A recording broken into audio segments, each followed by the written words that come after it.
First stage of puff pastry, set your oven to really high temperature of 200 degrees. So then you need to add 110 grams of plain flour into your mixing bowl. If you need it in cups, have a look at the slide. With your 125 grams of butter, it must be freezing cold. So you must get it out of the fridge. It can't be room temperature. You're going to need to cut it up into little tiny blocks and add it straight into your flour. About, I'd say, 1 centimetre by 1 centimetre squared sort of cubes of butter, and then add it straight into your bowl of flour. And you need to do that for all of your butter as quickly as you can before your butter starts to melt. Once those cubes of butter are all in your flour, you need to gently coat them in the flour so they are completely covered by the flour. So just gently, we're not trying to merge the flour and the butter. We just want to make sure the butter is completely covered by the flour. At this stage, you need to add 75 millilitres of cold water. It must come out of the fridge. And then we're just gently going to try and form this into a dough. So just gently mixing it together, trying to form it into a dough. I'm being very delicate. I want my lumps of butter to stay lumps of butter, because as you know from our theory lesson, you want to be able to roll them out as lumps of butter. So once it begins to start sticking together, use your hands to gently push it together into a dough. I'm going to get it out on my side for this point. Make sure to get everything out of your bowl. It's really important that everything must be really cold, otherwise it will now start to merge together and you'll end up with a short crust pastry, not puff pastry. So I'm just pushing this dough together, try and form it into a ball of dough. So just very gently pushing it together. Actually, can you see it's a bit crumbly? I'm going to add a tiny bit more water to mine.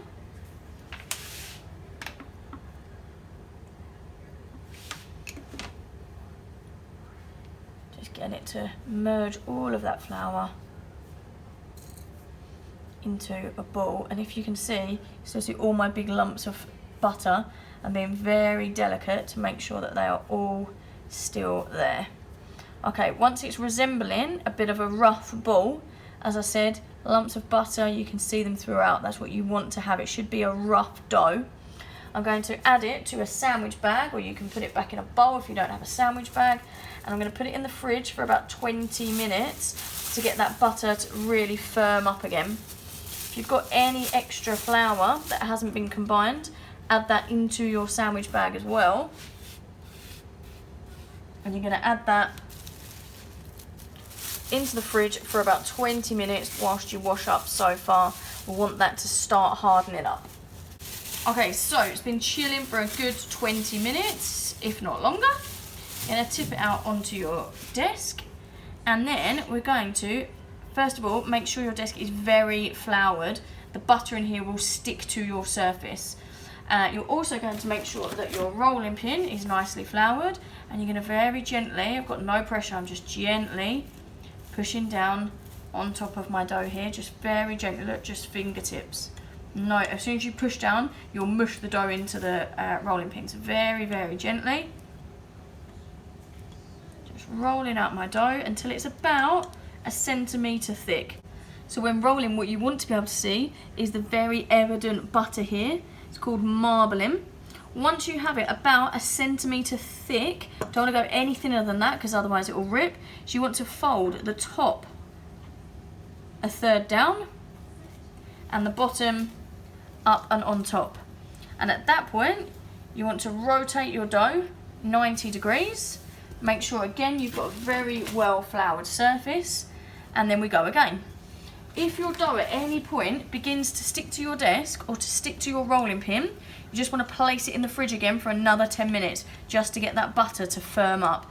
You don't want it to be sticking to your rolling pin or to your surface. And again, when I'm rolling, just super, super gentle.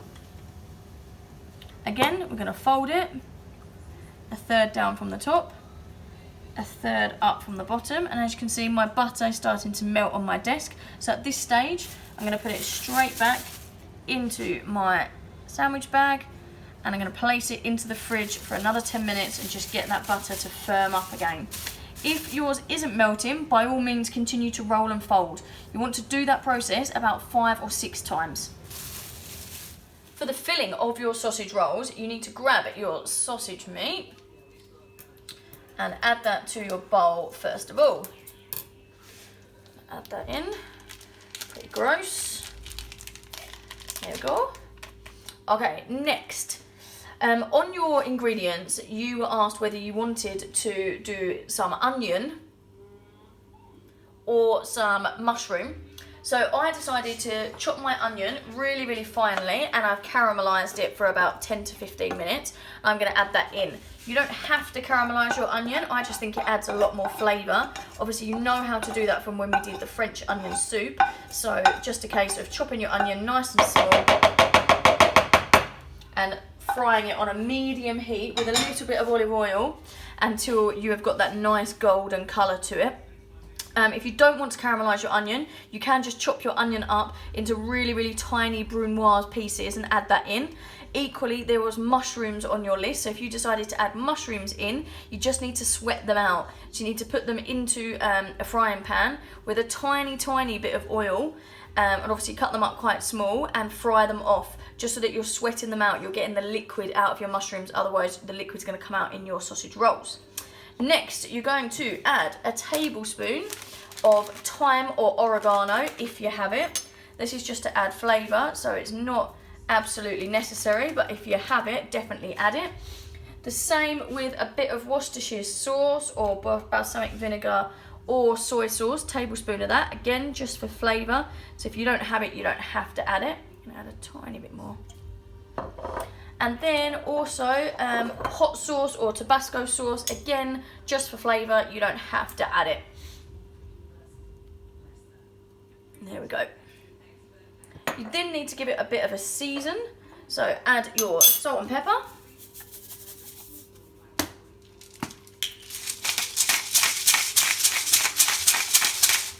And then you want to really combine that together, mix it all up so every single bit of the meat is mixed in with all of those individual ingredients until it is evenly mixed in and distributed.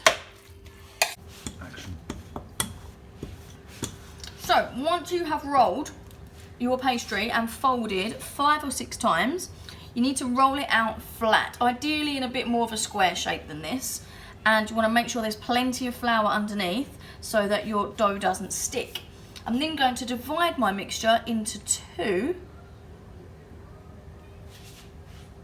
That way. To make my sausage rolls. So, we're going to be folding the dough over the top of the mincemeat. So, we're going to get our mincemeat from earlier. I'm going to lay it out closer to the flat edge than anywhere else.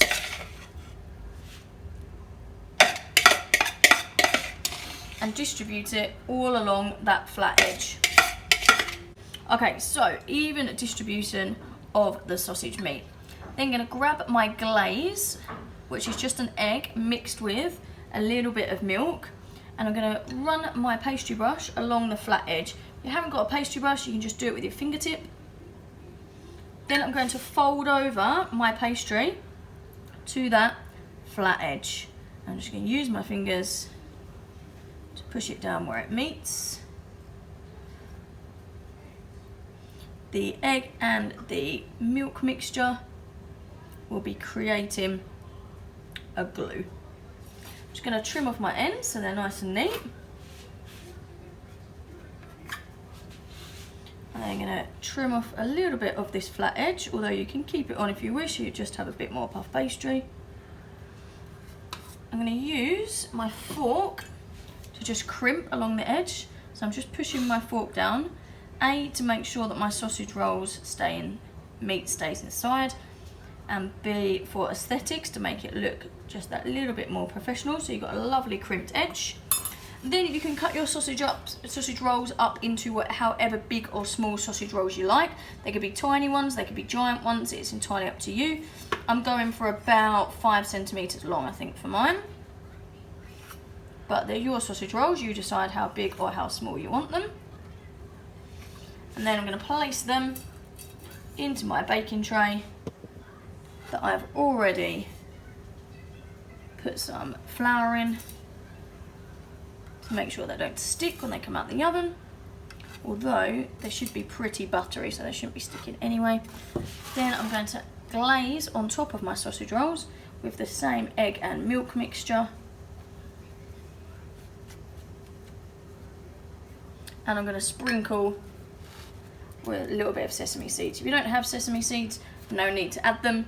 And then I'm going to finish my other side, and once I've got an entire baking tray, they're going to go in the oven for 15 to 20 minutes until they're golden brown and the meat inside is a nice brown colour. So this second technique, I've cheated slightly, and I've got a packet puff pastry, but just so it's quicker for me to show you. So with your regular pastry, you're just going to take it out of the fridge, you're going to roll it out into a rough rectangle shape, and then you're going to grab your meat and you're going to lay it down the middle.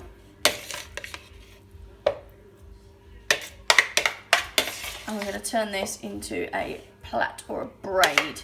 So all the way down the middle of your puff pastry. Okay, I'm just going to lay it out a bit so it's a bit more equal and even all the way down. Don't want one person to get more sausage meat than anyone else.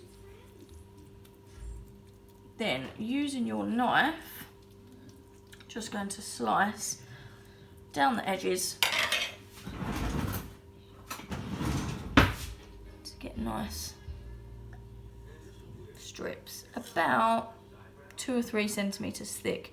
Each of your strips needs to be equal as you're cutting down.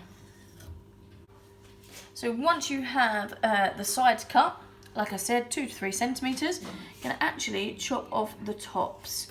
So you don't need these bits here at the top. And the same at the bottom.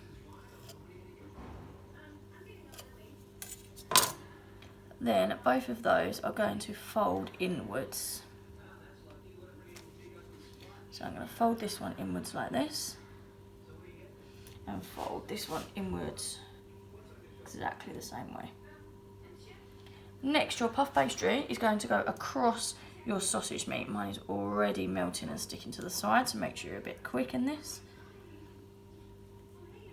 And across. With your next ones, across and across.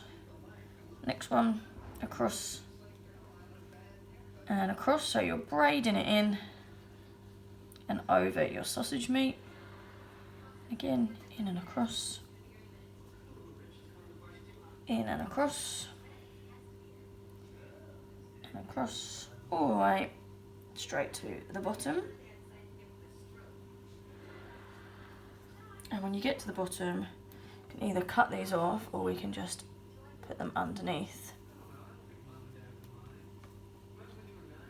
So you can either chop them off here, or you can actually tuck them up underneath your plait. It's entirely up to you what you want to do at this stage. I think I'm probably going to tuck mine. That just means none of your sausage mixture will escape. There you go, and you've got sausage plait. We can now transfer our sausage plait from the side onto the tray. Be delicate, but you should be able to transfer it without it ripping. There you go. And now it's just a case of glazing. So to glaze either your sausage rolls or your sausage plait, crack an egg into a jug. Add a tiny bit of milk if you have some, and then give it a mix up so you've got your glaze. If you have a pastry brush, great, you can use a pastry brush to glaze your sausage plait. If you don't have any egg, then absolutely fine just to use milk, and if you don't have any milk, absolutely fine just to use egg. But I always find a mixture of both glazes the best. And then you're just going to paint on top of your sausage plait, ready for it to go into the oven and turn golden brown. Once you've fully glazed your plait, I've got a few sesame seeds I'm just going to sprinkle on top, but if you don't have any sesame seeds, it's fine to go in the oven without. Pop it in the oven for about 10 to 15 minutes. Put a timer, for 15 to 20 minutes. Put a timer on to check after 15 minutes. Should be puffed up and golden brown. If it's not, you're going to need to stick it in for an extra 5 minutes for until the 20-minute mark. So as you can see, when the sausage rolls come out of the oven, they should be a nice golden brown colour. They should be beautifully puffed up, so that when you bite into them, you can see all those lovely flaky layers. My sausage plat has taken about 20 minutes. As you can see, nice golden brown colour on top.